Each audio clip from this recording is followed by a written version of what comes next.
Hey guys, I'm Jamie Bryant, a consultant here at Talenza Recruitment. For those of you who don't know us, we're a recruitment agency that specialises in technology, sort of digital business transformation talent. Each month we hold our webinars like this to help tackle sort of big challenges that we sort of been seeing across the market, or lots of changes that have been happening as well. We're going to be speaking about transferable skills and how they're becoming an essential part of career growth. So for employers and employees, 2023 has been more about collecting skills than it has job titles, which is a bit of a sort of shift in the market. Or as Gillian likes to say, potential rather than past, which I have shamelessly stolen and been spruiking around. So this is why being able to identify and convey your transferable skills is so important. Whether you're looking to move into a new role internally or in the early stages of looking to make a bit of a career pivot, transferable skills are an important element to your job search. So for this reason, we've invited Gillian Kelly, who's the Director and Head of Talent Marketing and Transition at Outplacement Australia and one of LinkedIn's top voices, to share her expertise. With an impressive career spanning 20 plus years in talent marketing. She's a storyteller, a career transition coach, and future of work nerd, apparently, on LinkedIn. And you're here talking about hiring trends, technologies, and the latest job search tactics. So it's my pleasure to welcome Gillian here today. Thanks, Jamie. Fantastic to be here. Such a fabulous topic. I just think it's such an important topic for people, not just this year, every year, but this year really, I think, is really showing why it's so critical to understand those transferable skills. As Jamie said, my name is Jill. I'm Head of Talent Marketing at Outplacement Australia. So we are an outplacement organisation. So we work with organisations all over Australia when they're going through workforce change, usually making redundancies, unfortunately. And our organisation, our team, works with the people affected by the redundancies to help them move forward confidently into something new. So as you can imagine, we work with a lot of people going through big career pivots, big changes into different industries, different roles. And my job in the organisation is just really to try and stay up to date with what's going on out there, what's changing in the hiring landscape, what's changing in the world of job search, and then feeding that back to people so they really understand how to put their best foot forward and to market themselves. So talking about transferable skills is something that's really close to my heart, and a big part of what I do, talking to people about how do you work out what your transferable skills are, what does that mean to, what your different career paths are that are available, and of course, how on earth do you repackage yourself so that you make sense to potential hirers when they're looking for somebody that maybe is in, and they may be looking for a role that you haven't traditionally specifically done previously. So yeah, really interesting topic. And as you say, skills-based hiring, huge this year, and getting bigger all the time. So I think it's really topical. Yeah, most of it definitely. I mean, like from our sort of perspective, we're always having people that are looking at roles that, they haven't necessarily already done, but they definitely have the skill sets to do them. But I mean, trying to help hiring managers see that and actually move forward to an interview stage is like a really big sort of challenge we sort of come across quite regularly as well. Obviously, we normally try to sell that across as best as possible, but most of the time we need, obviously, the candidates to be able to express that throughout their profile, because obviously the hiring manager needs to be confident that's coming from the person and not just from us. So I think it's going to be super sort of relevant and sort of something that's pretty close to my heart as well. So I think we should sort of dive into some sort of questions. First of all, just like to sort of mention, if anybody does have any questions for Gillian or myself, feel free to send them through to the chat. We'll try to cover them as best as possible towards the end as well. But to get into the meat of it, what defines a transferable skill, and why are they so important to consider throughout your career? Oh, look, in the simplest of manners, I guess your transferable skill or a portable skill is anything that you can take from, one role into another position. So we all have this huge backpack, I guess, of skills that we develop throughout our career. We develop them through our work, through our life, through our learning, and we throw them in our backpack. Some of those skills are very specific and just relevant to one role. You know, if you're a pilot, you fly 747s, it's a fairly specific skill, probably not something that's going to be directly relevant to a lot of other roles. Having said that, there are other skills that you develop, you know, for example, as a pilot, that you would be able to take with you from that position and would still equally be valuable to a potential hirer in other types of jobs. So the ability to communicate information clearly, or to think analytically under immense pressure, collaboration, leadership. They might be transferable skills that someone in a pilot role, you know, can then take to a future position. The reason they're so important is obviously our skills are our currency, you know, in the world of work. They're what hirers are looking for. Hirers are looking for people with the skills and capability to do their role. So our skills are critical to being able to sell that capability to people, and particularly in times of career transition. You know, I don't know about you, but COVID was such a good example of why understanding your transferable skills is critical. You know, I had a friend who was in Qantas. 25 years she'd been in Qantas. I'd known her since I was like 17. She's worked there her whole life. And when she was stood down from that, she had to go, well, where am I going and how am I going to get into something completely different, having worked in this industry that's no longer functioning now? And so for her, it was exactly like what we talked about, going back to working out what is it? What are the skills I can take from there that'll be relevant to other areas? And then how can I put them together in a way that makes sense for other career paths that I might be interested in? So, yeah, that's why I think we all need to understand how to identify our transferable skills, especially in a time when we are all pivoting left, right, and centre these days. Yeah. I mean, I think that trying to uncover in part is probably the biggest part. I struggle with myself and have struggled with myself in the past by transitioning into recruitment for myself from like others in the backgrounds, and trying to figure out how to sort of sell those through to people is, the trickiest part for, I guess, people and like hiring managers to see the value of them as well. Most definitely it's sort of pretty important. And what are the steps and processes or technology you can use to identify said transferable skills? Look, there's lots of different ways you can go about identifying those. First of all, I would say you're right. We are inherently crap at identifying our transferable skills. Yeah. In fact, I saw a study that was done by the World Economic Forum's Consumer Industries division, and they looked at how people identify their skill versus using AI to help people identifying their skills. Yeah. And on average, I think they showed that if you ask someone how to identify, you know, what their skills are, they'll identify about 11. Mm-hmm. The AI was able to do triple that, like 34. So you can see, first of all, if you're feeling like this is hard, we are all feeling like this is hard. It is hard. How do you go about it? There's a few different strategies that I suggest to people. First one, if you know your target job, so it's going to depend on whether you're coming from the perspective of I know what I want to do next, and it's different from what I'm doing, or whether you're going, I don't know what I want to do next. If you know what you want to do next, I would say start there and start analysing the hell out of that job to understand what are the skills that are needed in that role. And then look to your own experiences to see if you've got those transferable skills. They are the relevant transferable skills. And as I say, we have this huge pile. We want to know the relevant ones. So start there and then go to your current work, your PDs, your job descriptions, look at your past experiences across the different areas of your life and try and work out where you have used those skills and how you can show those in play. Mm-hmm.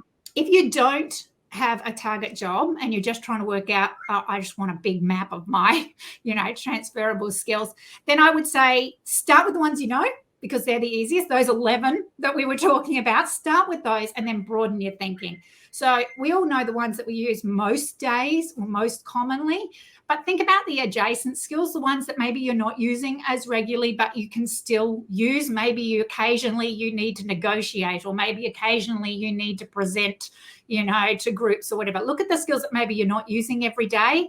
and those adjacent skills. Look at non-work areas. Just because you're paid for something doesn't, if you weren't paid for it, doesn't make it any less valuable to a hirer if you can show you've got that skill and you're successful using that skill. So look at community, look at volunteering, look at learning. These are all great places to identify transferable skills. Lists. Lists are a great brain prompt, I think. As I think, Jamie, you wrote an article the other day mentioning the fact that Seek has, a great transferable checklist. Indeed has resources. Seek has the Skills Explorer tool as well, which kind of helps prompt, which is a really cool way of doing things. You can also look at the skills in demand. LinkedIn has the skills in demand for 2023 out, the hard skills, the soft skills. The World Economic Forum has the skills in demand this year and moving forward into 2027. These are great things to be thinking about because these are things that hirers are going to be interested in. So if you can look at those and go, where have I used those types of skills in my past work or performance? And also there's some great tech tools, as you said, out there. Careers Explorer. I'm not sure if you're familiar with LinkedIn's Careers Explorer, Jamie, but it's a great little tool that allows you to put your job title in and it'll list the skills that are most people are using in those jobs, but also it shows common transition roles and the skills that they're using and shared skills in common between them. So it's a great way of seeing not only maybe what are some of the skills that you've got, but what are some of the career pathways that you could use those skills in? And also maybe what are some of the skills gaps that I've got there?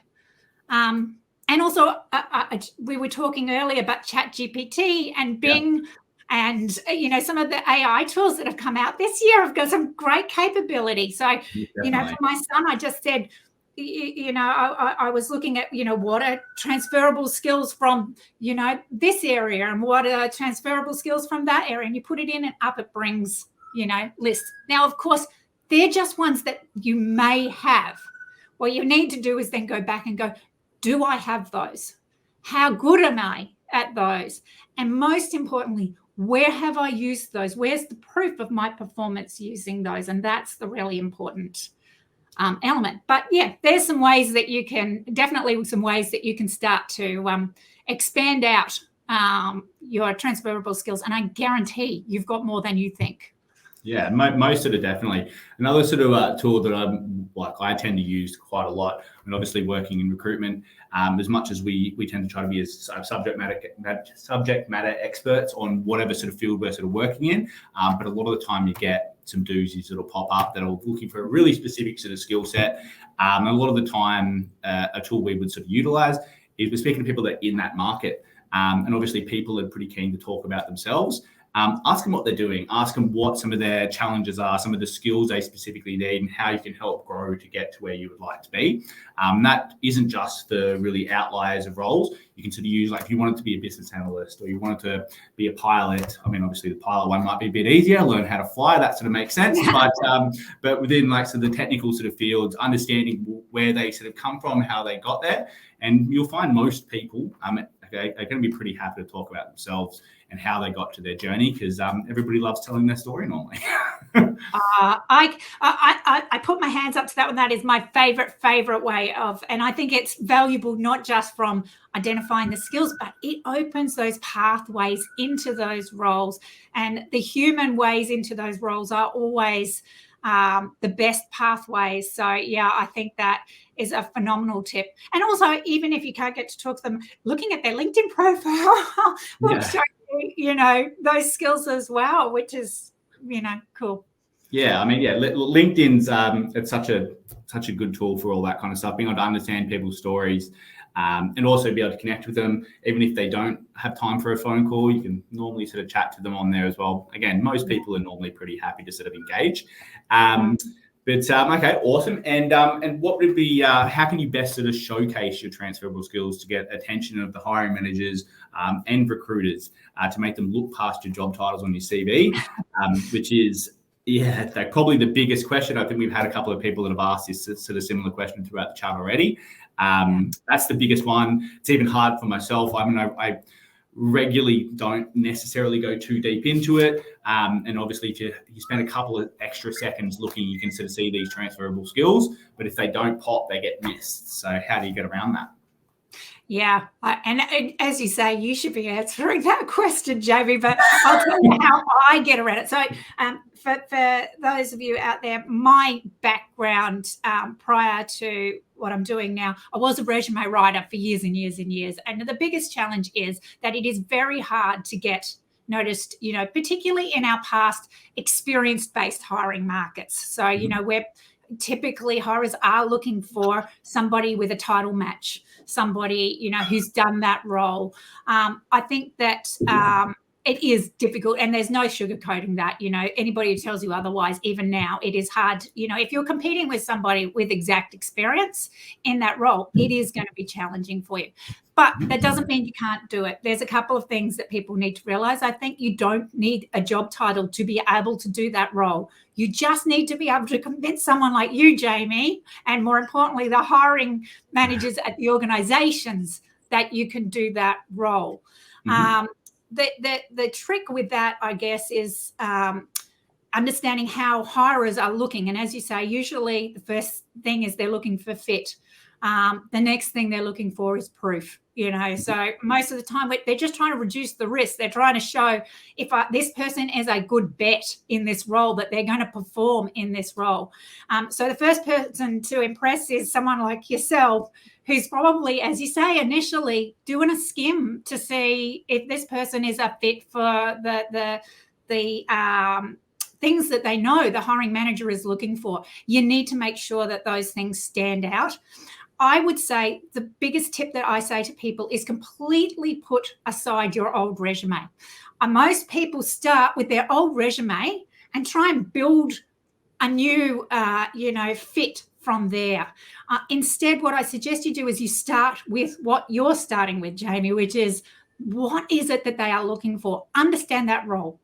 Talk to people on LinkedIn, understand what is the pain points, that people in those roles are trying to solve. What are the skills that are needed? What are the skills in demand for this type of role? Really understand those skills building blocks and the hot buttons that someone like you will go, oh, that's interesting because they can do that. Understand those things first before you even start your writing process. And then go to your experiences and start systematically looking at where you have evidence of you being able to successfully use those different skills building blocks. Where have you used them before? And what has the value that you have brought doing those things? Create your own little mini success stories of where you've used those things. Ideally, as recently as you can, and also examples that show you doing it extensively. So if you've done it a lot and you've done it recently, these are things that are going to, but as I say, they don't have to be the job titles. When you've got that and you've got those pieces, then go back and rewrite your resume. And I guess the mindset shift we need to make is it's not our story, it's our pitch. It's not your story of your background. It's your pitch for the role as why you're a relevant fit.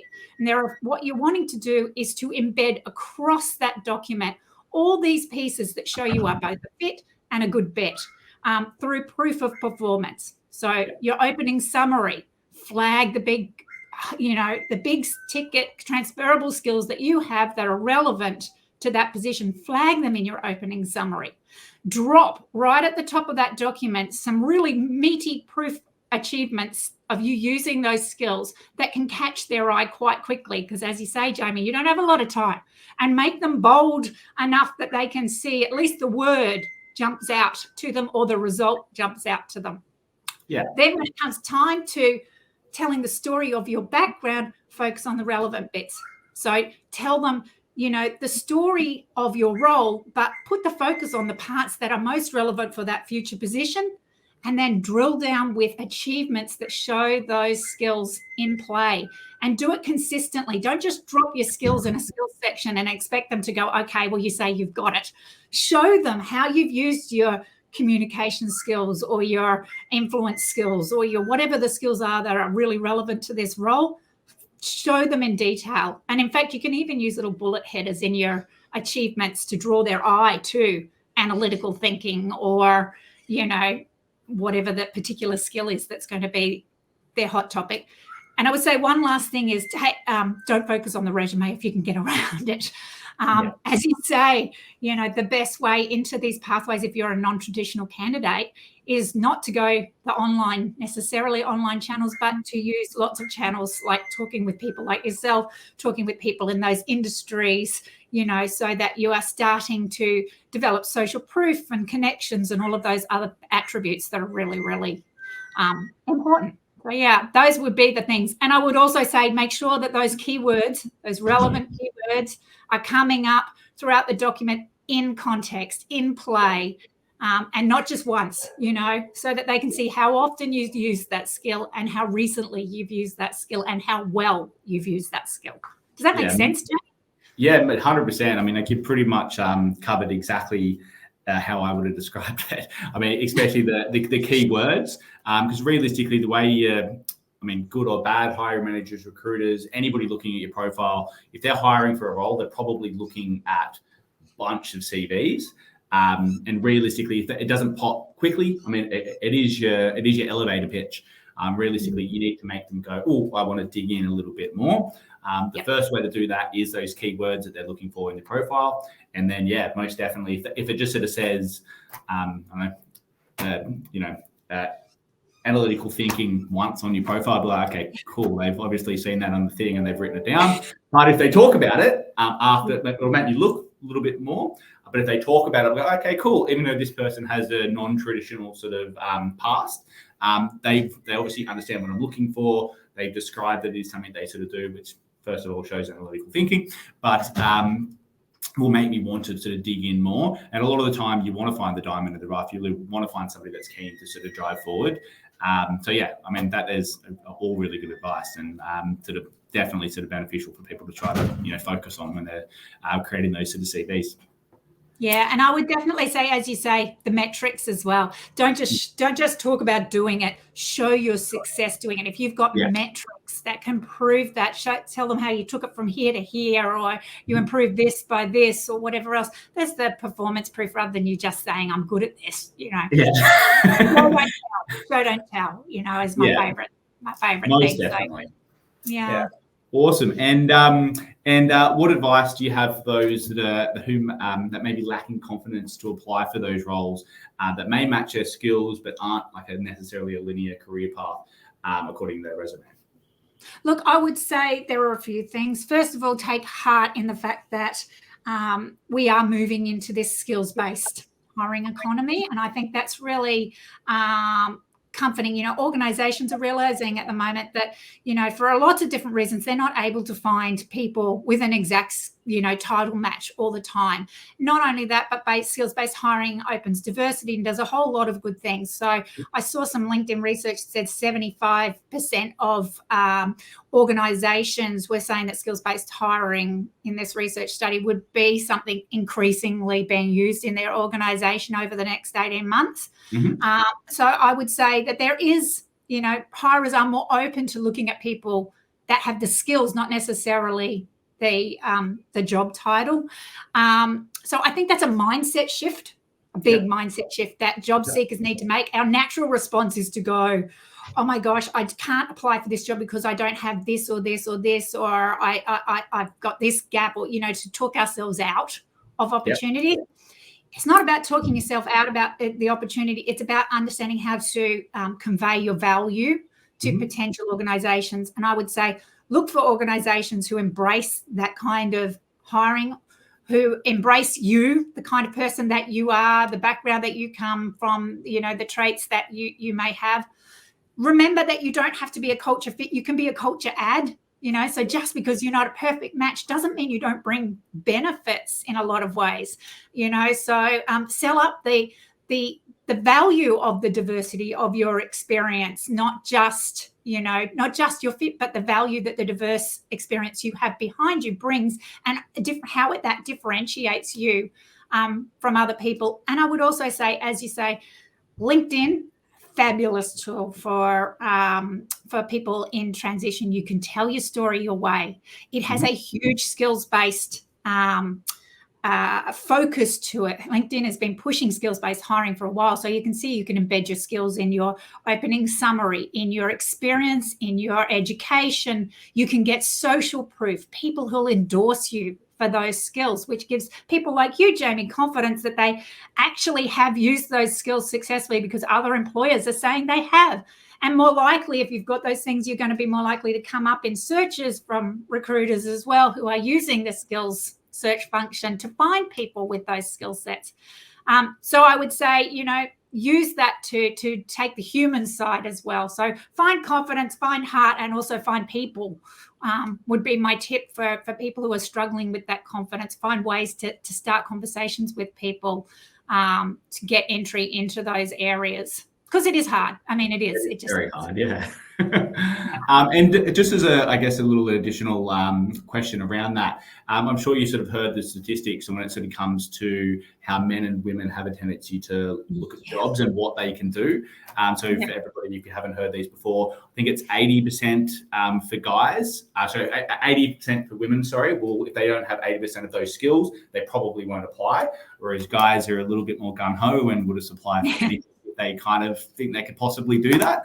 And there's probably somewhere in the middle that's probably the better place to sort of be. And realistically, you're not necessarily highlighting your skills, you're just shooting your shot, which isn't necessarily going to get you anywhere unless you do, first of all, do that sort of background and understand what you actually need for the role.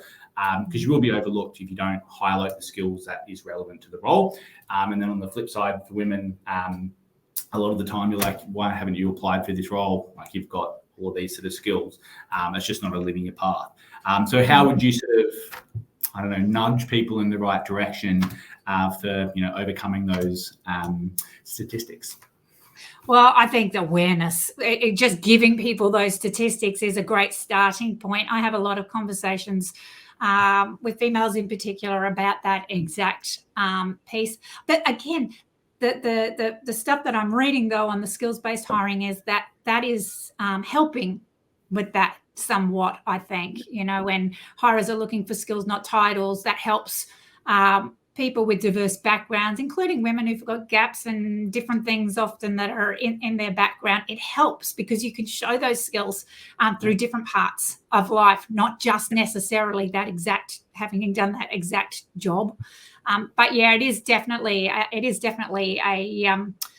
an issue to be aware of as a female, particularly to know that we inherently undervalue our likelihood of getting these roles and won't always take the shot that men will for some reason. So yeah, I think awareness and backing yourself, it comes a little bit from people like myself as well that I think have contributed in the past. Lots of career coaches will tell you don't apply if you don't match, most of the requirements. That's a big message that comes from us. And that's because we don't want candidates to waste their time or your time, Jamie, with, unrealistic applications. But there's a flip side to that, which is, you don't have to have 100% match for, to be successful to get the role. And in fact, I've seen a lot of job ads recently from organizations encouraging, particularly people with diverse backgrounds, saying outright to them, in the past, people haven't applied when they haven't met. We encourage you to still apply. And I love that message is starting to come through now. So it's not about being unrealistic. It's about building the skills to know how to market yourself when you're in transition, how to build a future-focused resume, how to build a future-focused LinkedIn profile, a skills-optimized, future-focused LinkedIn profile, and then how to manage the strategies and tactics that go with making a transition, which is exactly what you were talking about, the conversations, opening up conversations and beginning to understand, how people got into these pathways and what the different pathways could be. And also understanding your skills gaps. Those things will help you identify those learning and development pieces that we all need to understand. Learning is earning. And skills are changing fast. The future, LinkedIn also has a fabulous tool called Future of Skills, which shows the jobs in 2015 versus 2022. And you can see how they've evolved and the new skills that are in demand, that have been in demand now for the same job title. So, skills are changing so fast. We all need to be continually growing those skills. And I think understanding those and taking steps to make it ourselves marketable, in terms of those is really valuable thing to do. Yeah, most definitely. And then to, I guess, flip a very sort of similar question on its head, Zoran from the chat. Well, let me see if I can figure out how to pop this up. There we go. What is your opinion on somebody that's overqualified for a role going for a I guess, quote unquote, lesser role? Or I mean, a lot of the time we have people that are looking to, they're in a different part of their career, they're looking to transition, they have work-life changes, maybe they've had a new family and they don't want to be doing that top-end job. They are looking to sort of move into a delivery-focused role or something along those sort of lines. A lot of the time, and this is something that I've definitely sort of done myself in the past, you go, they're way too qualified, they're never going to, but how do you get around that? What would be your advice there? Again, I guess there's two pieces there. One is to try and showcase your relevant parts, so you don't have to share everything that you've done on your resume. You can share the relevant parts. Hirers aren't interested in bits that aren't relevant to them generally. I mean, that's not being, I'm not suggesting you're not telling your story. You do tell your story. You need to be transparent. You're going to have conversations. But the focus points you put is on the relevant parts. But the second piece that you need to have with that is the preparation to address the motivation question, which is what people like you will be wondering. What is their motivation for this role? If they're overqualified, will they stay? Will they be bored? What's their reasoning for wanting to do this? And are they still a good bet for me? Are they going to be likely to stay with the organization? And I think you need to be ready to address that, and you need to have your messaging on that worked out in advance, and you need to then embed that messaging in a lot of different ways. So you can use your LinkedIn to embed that messaging. If you are making that shift, you can tell that story in LinkedIn. You've got more flexibility to do that. Your cover letter can tell that story. Now, I'm not suggesting you bring up red flags in your cover letter, but you can talk about your motivation for why that role really appeals to you. And then you better be ready to have that conversation with someone like yourself and also the organization as to, again, the value you bring and why you're super motivated to be that, doing that role, and why it's a great fit for you at this stage in your life. And I think I saw another HR article this week talking about stage of life, HR adapting for these different long periods of work that we have now that were different than it used to be. And as you say, we do change. The linear career is gone, and we work longer, we move more. We need to be able to understand how to communicate those messaging to hirers. And I think hirers are open to hearing that more now. Yeah, most of it definitely. I mean, I guess the biggest question we would sort of get once we do, if we were to send an uncommon profile for a role, so somebody that is stepping back, or not necessarily stepping back, that's probably a negative way to sort of describe it, that is looking to make a transition into a different sort of environment, is the risk. Is that's what hiring managers are worried about. So being able to alleviate that beforehand. And a lot of the time, understanding that story and being able to convey that to somebody makes you more endearing, because they understand it. And then a lot of that risk goes away because they're like, oh, I understand that. And I understand that on a personal level rather than just a professional level, which I think also a lot of the time sort of helps. And that tends to be the people that I will push for the hardest when I understand their motivations more so than what they want. I love that, Jamie. I love that. That's so good. That's exactly what we want. That's, humanized recruiting is fabulous. Yeah, most definitely.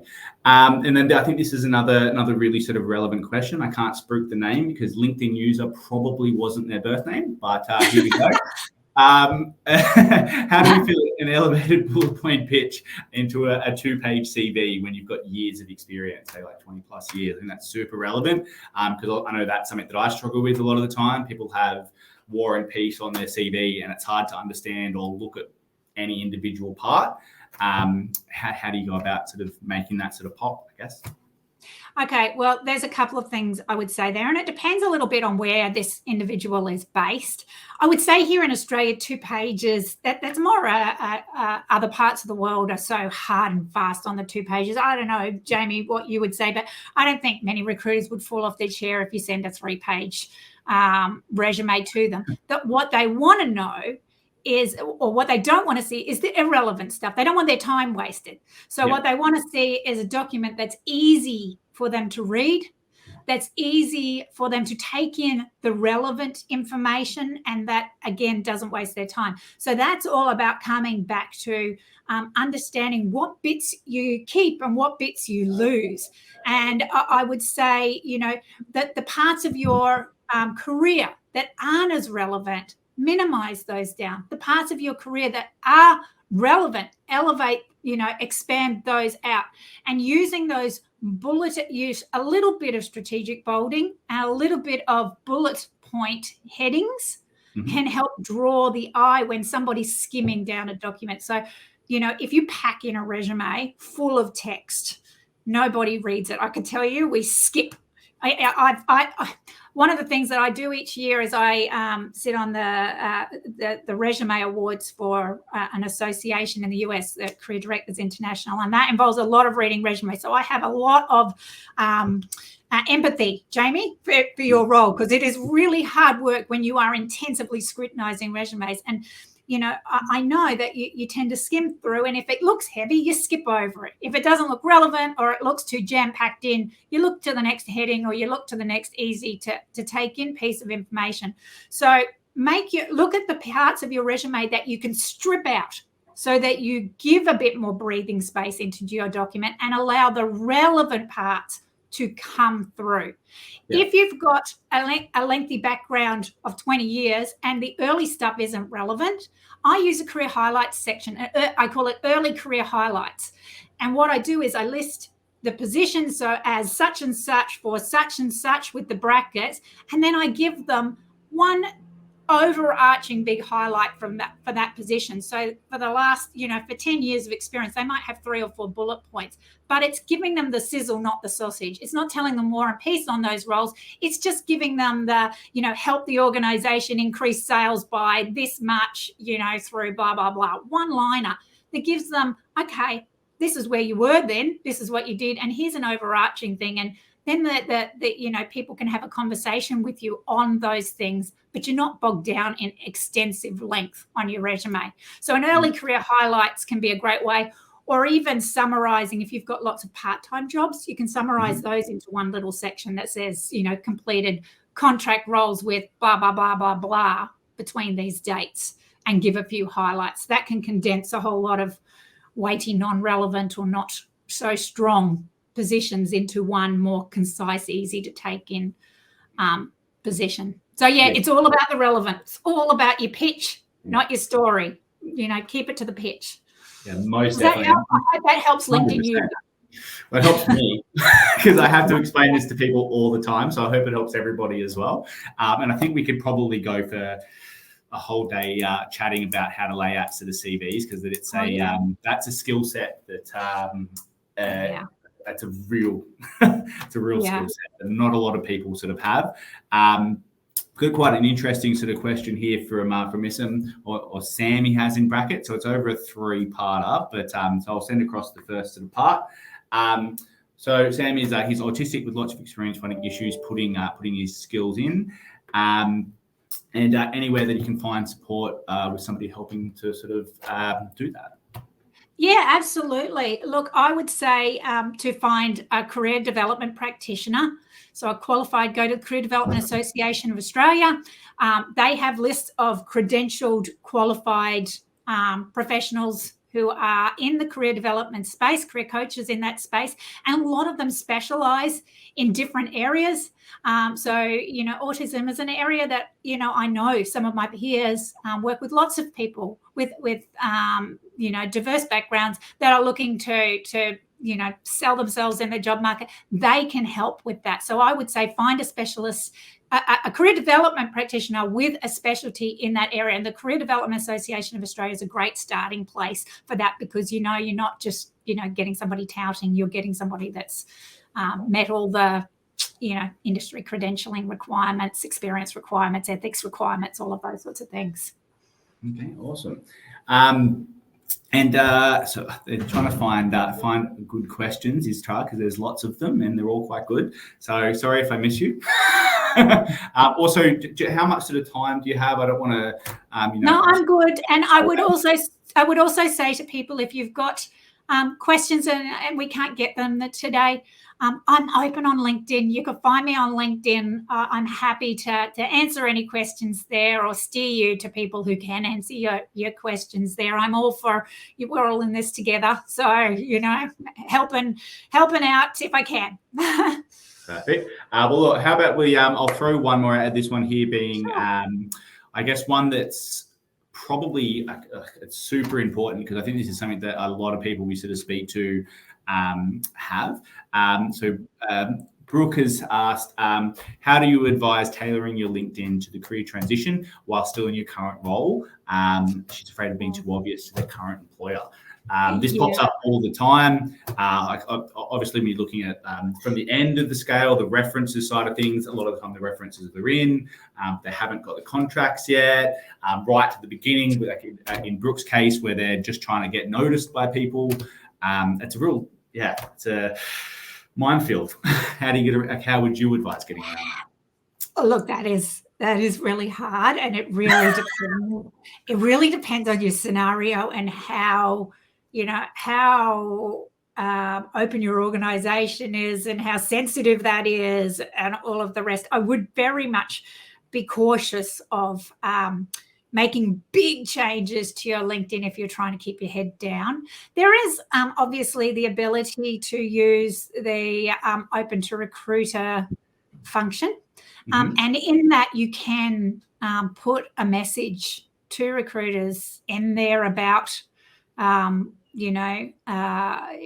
what you're doing. And also there's also that new function as well with organizations directly where you can indicate that you're interested in working with the organization. Those are more stealth, approaches than openly, headlining that you're looking for a change on LinkedIn, which I wouldn't do if you're trying to keep your head down. Or even, some people, if you start following other competitor companies, all of a sudden, that's visible to your current organization. The only thing I would say about those is even though LinkedIn does take steps to stop your current organization seeing that it's not 100%. So there is still risk element there. So you'd need to weigh that up yourself, again. And so it'd be really about being subtle and maybe about offline, actions through LinkedIn, I would say. What do you think, Jamie? What would you say about that? Well, I would say depending on the organization, because obviously, every organization is different, but most of the time people understand that LinkedIn, it's a professional profile that people need to update, and you should be updating as you sort of go because it is things that people look at. It shows your accomplishments, which you should be proud of, and you should be happy to update them without fear of your boss going, hey, why are you doing this? Are you looking for work? And then having a negative impact. Realistically, you're showing your accomplishments. So it shouldn't be something you should be nervous about. Putting yourself open to work on LinkedIn, as far as I'm aware, if you do that, I think it only actually comes up. I think that you can set it so it only comes up to recruiters, so it isn't actually always visible to everybody as well. So you have to pick the right one. Don't pick the open to work to everybody. Only pick the open to work to recruiters. Otherwise, you'll get a big green bar around in your photo that says open to work that will definitely flag to everybody out there. So don't make that mistake. Make sure that you are clicking on the right one if you are going to take that action. Yeah.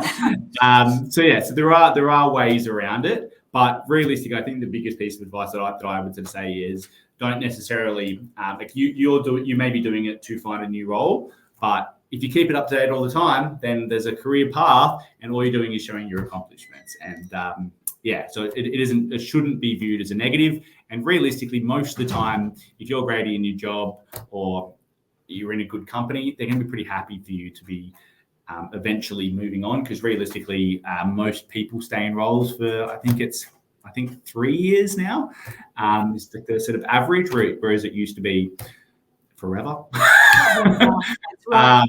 Gold watch. Yeah, so I know I would love a gold watch, but here we are. But yeah, so it's not something you necessarily have to be afraid of. Just be smart when you're doing it.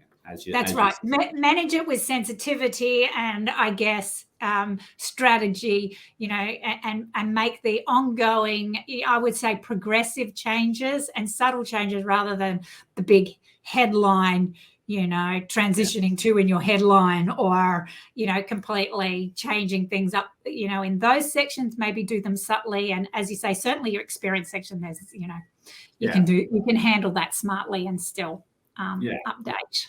Yeah, and I hope that helps, Brooke. I would sort of suggest to loop back into one of our earlier sort of questions about trying to sell your story if you are trying to go down to a different linear path. On LinkedIn, trying to do that if you are trying to be secretive about looking for new roles, that's when your CV comes into play and having that in your summary. If you can't do it on LinkedIn, do it on your CV instead, and do it on both if possible. And take it offline. As well, like talk to people, have conversations that aren't necessarily in the public domain. Use your LinkedIn to make connections to have conversations, that maybe aren't publicly visible, but are still going to help you in the right direction. Yeah, exactly. All right. Well, I think we should should we do one more and then? I'm happy to. Yeah, happy to. Okay, well, so we have a longer one here. I hope I pronounced this right. Aftab has asked, what would you advise? Would advice be for someone who was considered a career break in a post-pandemic environment and looking to get back into the workforce or transition into a new role? So there's just to encompass everything, I thought. It really does, and as I say, I guess. My comment would be you're not on your own. There's a lot of people who were in that scenario. It was very challenging. It is very challenging to, when you've had that gap to go back in. But again, it's all about identifying where do you want to go? What are the opportunities? What are your transferable skills that are relevant to those pathways? How can you promote those on your LinkedIn and on your resume effectively? How can you start having the career conversations and the human side interactions that will support, those marketing messages, and get literally taking steps to get back out there. And also, I would say, think about the ways that COVID changed the skills that are in demand.